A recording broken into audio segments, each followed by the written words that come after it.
Saya berbicara di sini sebagai penyambung lidah rakyat Indonesia. Indonesia merdeka! Indonesia merdeka! Dia keluarkan dari kantong piyamanya itu, aku punya cincin ini, batu akik. Ya, saya punya pistol, berapa tapi peluru itu? magasin cuma 1, isinya 8. Tapi kalau ada yang masuk, nyerang si Bung, 7, ya pakai orang, 1 buat saya. Salah satu pesan beliau, kalau Bapak nanti mau dipanggil Tuhan, sudah tidak bisa bergerak apa-apa. Orang-orang ini tidak boleh menyentuh badanku.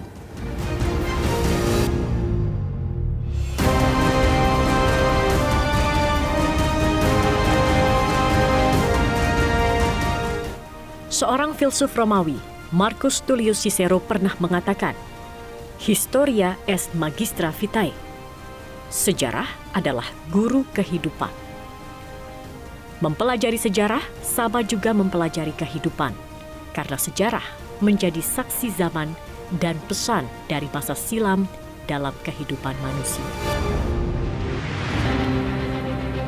Berbicara sejarah, saya akan bertemu dengan seorang saksi hidup yang masih ingat dengan pengalamannya saat menjaga ketat Soekarno ketika menjadi tahanan rumah di Wisma Yaso dan mengawal Soeharto saat masih aktif menjadi presiden. Beliau adalah IGK Manila, seorang purnawirawan perwira tinggi TNI dengan pangkat terakhir Mayor Jenderal TNI Angkatan Darat. Pengalaman IGK Manila akan menjadi sebuah cerita yang mungkin belum pernah diceritakan kepada siapapun. Untold Story bersama saya, Zakia Arfan.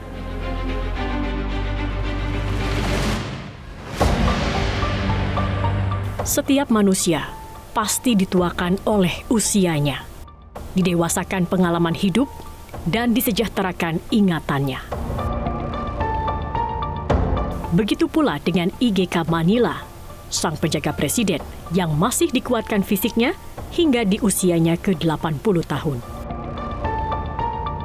Kisah hidupnya dimulai saat mendapat tugas khusus untuk menjaga seorang tokoh penting di Wisma Yaso. Saya diperintah oleh komandan saya, Kolonel CPM Norman Sasono, Komandan Satgas Pomat, menggantikan Cakrawirawa. Di sanalah saya diberikan tugas. Kamu bertiga akan menjaga orang. Orang yang kamu jaga ini orang penting. Tidak boleh terima tamu, tidak boleh menerima apapun dari luar. Dan kalau terjadi apa-apa terhadap ini, orang yang kamu jaga ini, kalian bertiga kayak petak. Dibawalah yang kita kenal dulu nama waktu Wisma Yaso.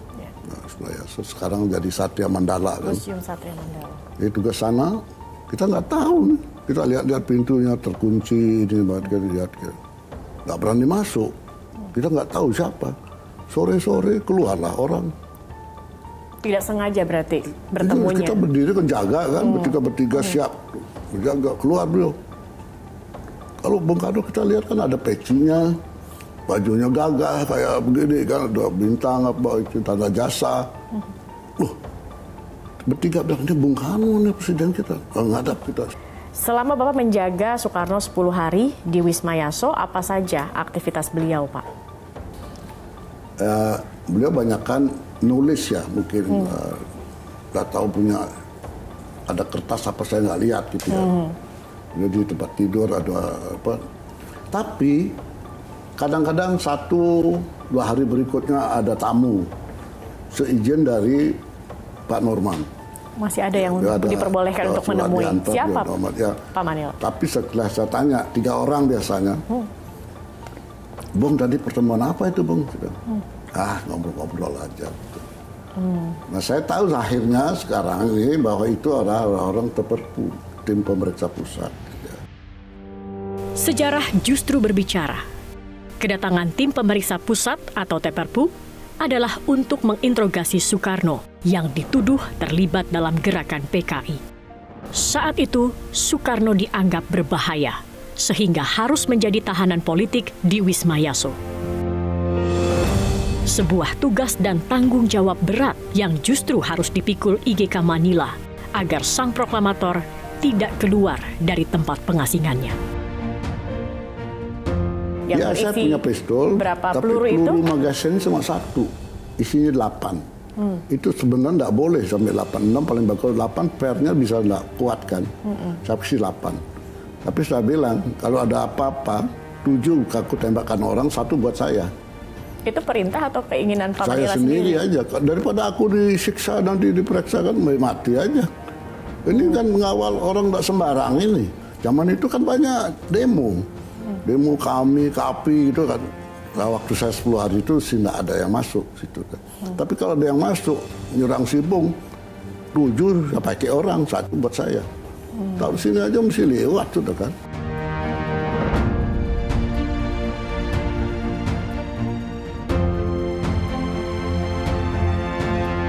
Indonesia. Indonesia merdeka. Indonesia.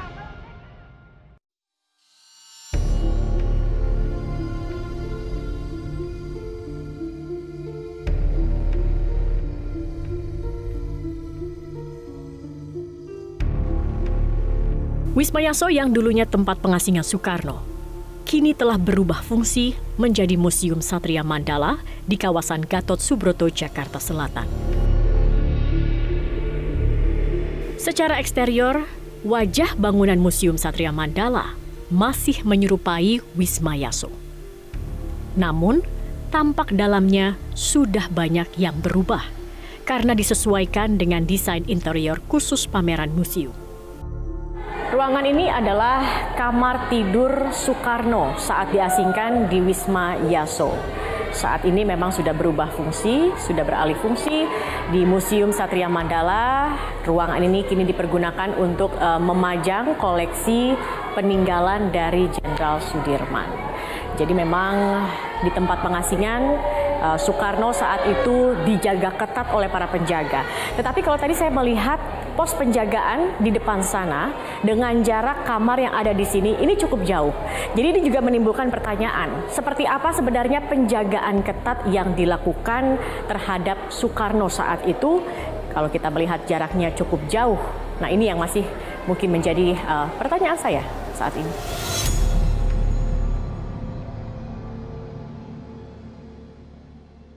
Ada, kayak ada tempat penjagaan di Ya, luar itu. betul. Tapi selama 10 hari itu saya tidur di kaki beliau.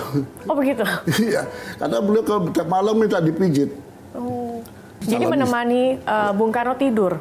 Tidurnya sama? Kalau belum tidur saya nggak pergi, kadang-kadang aku ketiduran juga di situ. Oke. Ya, banyak lebih dekat. Dan saya berbahagia karena banyak dapat cerita.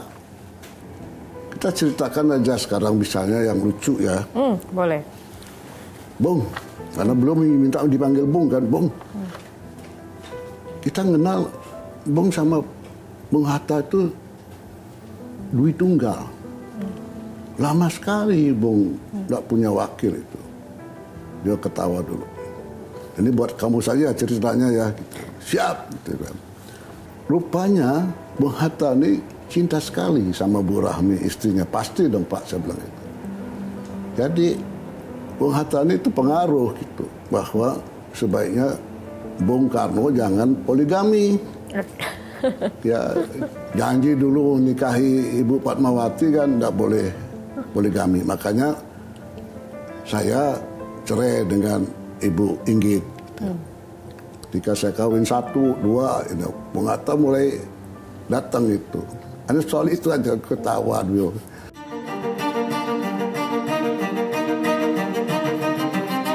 Dan ketika tanggal 10 saya pulang, karena pasukan penggantinya dari Brawijaya sudah datang, Bung, saya mau nikah. Saya mau nikah. Nah, tanggal 11 pagi naik bus lewat Ngawi, Cepu, terus ke Blora.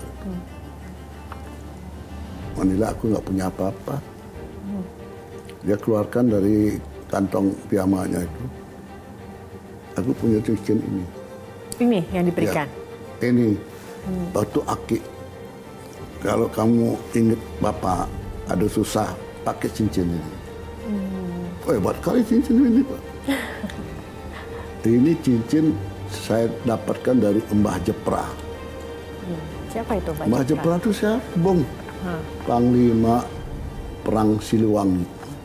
Makamnya ada di Kebun Raya Bogor. Apapun tugas yang kamu berikan, pakai cincin ini, kamu akan saya bantu dengan doa. Wah, Bu, terima kasih. Kalau tadi setelah diberikan cincin batu akik begitu ya oleh Bung Karno, apakah ada mungkin petuah atau nasihat begitu Pak yang diberikan oleh Bung Karno? Nasihatnya banyak ya. Ada yang mungkin bisa saya ceritakan itu, tapi menyangkut ini. Tapi yang bisa ceritakan gini, bahwa Bung Karno itu nasionalismenya, daya kebangsaannya besar sekali. Ya. Salah satunya kata yang saya masih ingat, Manila, kalau aku ingin kekuasaan, malam ini, besok aku bisa pergi. Bukan hanya ke satu pulau, ke pulau kamu, Pulau Bali. Rakyat akan menerima aku. Tapi ke luar negeri pun ada yang ngajak saya. Tapi aku yang membuat negara ini, menciptakan negara ini, memproklamirkan kemerdekaan ini, aku tidak akan lakukan itu.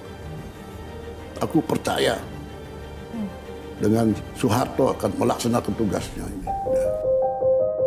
Pertemuan IGK Manila dengan Soekarno kembali terjadi saat sang proklamator sudah terbaring kritis di Rumah Sakit Pusat Angkatan Darat Gatot Subroto, Jakarta.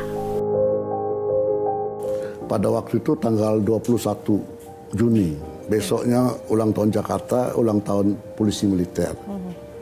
Saya mendapat kabar dari teman saya, dari Beraja yang menjaga, Bung Karno kritis. Saya lihat tubuh baring di belakang saya, nanti akan datang Ibu Ratnasari Dewi sama Kartika itu. Pak, boleh nggak saya berdoa sama Bapak? Siapa kamu?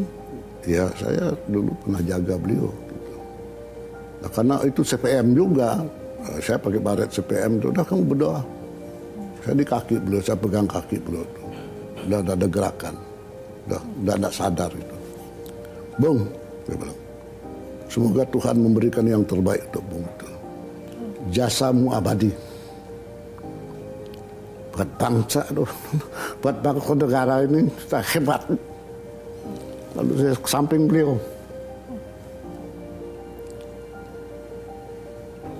Semoga Tuhan memberikan yang terbaik, Bung. Bisa keluar air mata. Saat itu. Saya keluarin sapu tangan saya. Sampai sekarang sapu tangan itu tidak saya cuci. Dan pengalaman khusus yang saya pegang sekarang ini, apapun saya lakukan, saya ikuti nasihat beliau. Jadi orang yang sabar, cinta tanah air, jangan mudah tergoda oleh hasutan-hasutan pihak luar yang memang ingin mengacau negara kita.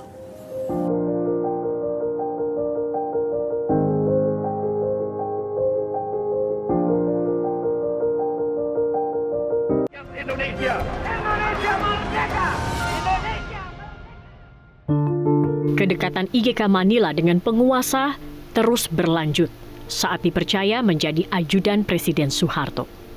Pada tahun 1982, IGK Manila diperintahkan memimpin operasi untuk menghalau ratusan gajah kembali ke habitatnya. Namanya Operasi Ganesha yang menempuh jarak lebih dari 50 km dan melibatkan 400 prajurit. Saya kenal betul sekali sangat Pak Harto itu ketika saya komandan Operasi Ganesha. Sampai beliau mengatakan, Manila bisa bicara dengan binatang. Enggak Pak, saya bicara sama Tuhan. Tuhan berikan saya kemampuan untuk mendiskusikan dengan gajah.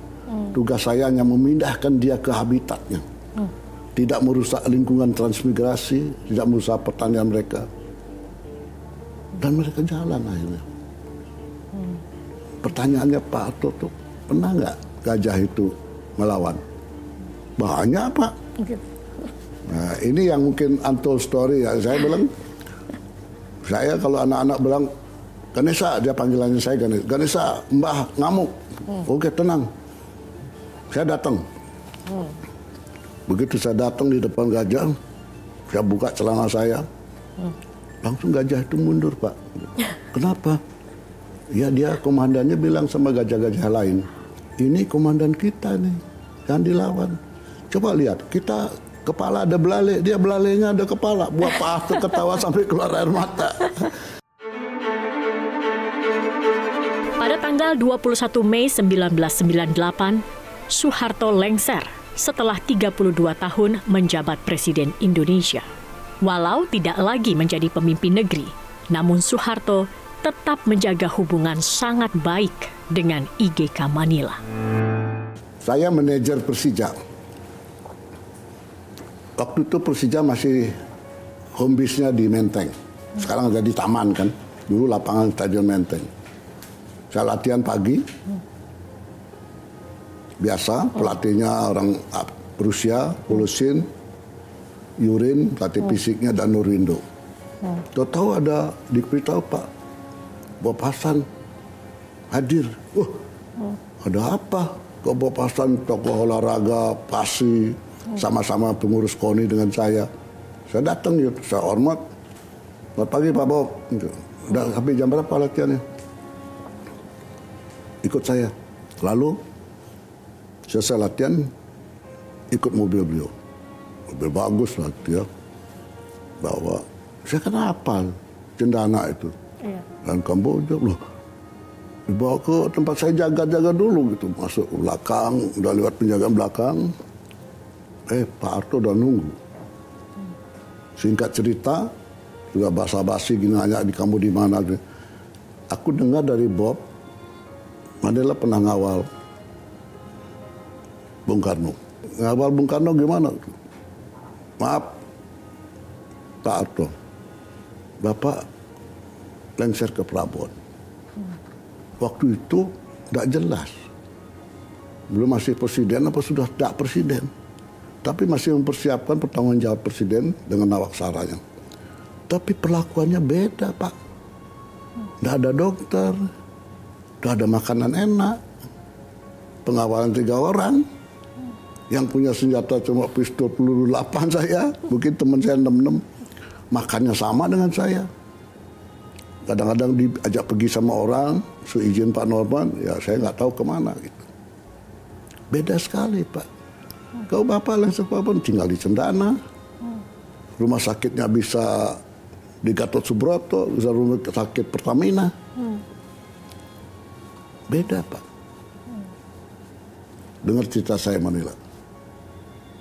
Saya tidak pernah memerintahkan seperti itu. Mungkin bawahan saya yang melakukan itu, mungkin dia nggak senang sama Bung Karno. Nggak ada laporkan. Saya kan ngurus negara, lagi susah negara kita. Nggak punya dana, nggak punya ini. Niat pikiran saya tidak ada akan menyidangkan secara hukum pada Bung Karno. Tetapi banyak rekan saya yang juga berkuasa pada saat ini ingin saya melakukan pemeriksaan. Saya tidak mau. Mendam jero, mikul dur. Itu yang saya dapat dari Pak Harto. Nggak ada. Malah Pak Harto bilang, saya pun mau disidangkan. Sidangkan secara hukum. Karena kepintaran saya aja nggak jadi sidang. Saya bilang sakit, bilang ini gitu kan. Saya ketawa. Manila. Bahwa Bung Karno saya tidak izinkan berbicara keluar. Tidak boleh ketemu wartawan. Tidak membaca media. Ada 2 koran kan. Televisi udah diputus. Kan polisi punya pemerintah di PRI kan. Bayangkan kalau Bung Karno itu bicara, dia bisa bahasa Belanda, bahasa Inggrisnya bagus, bicara di PBB pasti bahasa Inggris encer, mungkin mimpi juga udah bahasa Inggris. Dan beliau itu pemimpin Asia Afrika dan non-blok. Kita bisa perang saudara. Salah satu pesan beliau, Manila, aku punya pengawal Sweden. Kamu juga orang Bali. Kamu selalu menjaga kesetiaan. Siap. Kalau Bapak nanti mau dipanggil Tuhan, sudah tidak bisa bergerak apa-apa. Orang-orang ini tidak boleh menyentuh badanku. Banyak kali. Saya pun tanya alasannya apa. 1, orang itu jadi Bapak yang menjadikan. air susu dibalas dengan air tuba. Mungkin Bapak salah, tapi jangan diperlakukan seperti itu. Dia orang yang saya percaya. Artinya apa yang saya dapat dari ilmu itu? Persahabatan bisa hilang. Yang ada hanya kepentingan yang permanen. Itu yang saya tangkap dari beliau. Baik. Kalau begitu, Pak Manila, apa yang kemudian bisa Anda petik saat menjaga Soekarno dan menjadi ajudan Soeharto? Dua orang ini adalah tokoh dalam hidup saya. Tokoh bangsa yang cinta tanah air, terlebih kebaikan dan kekurangannya. Ya. Dan apa beliau lakukan selama jadi presiden, banyak yang baik. Gitu. Ada kekurangan, itu namanya manusia. Gitu. Ya mudah-mudahan beliau-beliau ini di sorga mendapat tempat yang sebaiknya. Dan kita, apalagi sebentar lagi menghadapi tahun politik, ya, jangan berkelahi di antara kita. Berbuatlah yang terbaik untuk negara ini.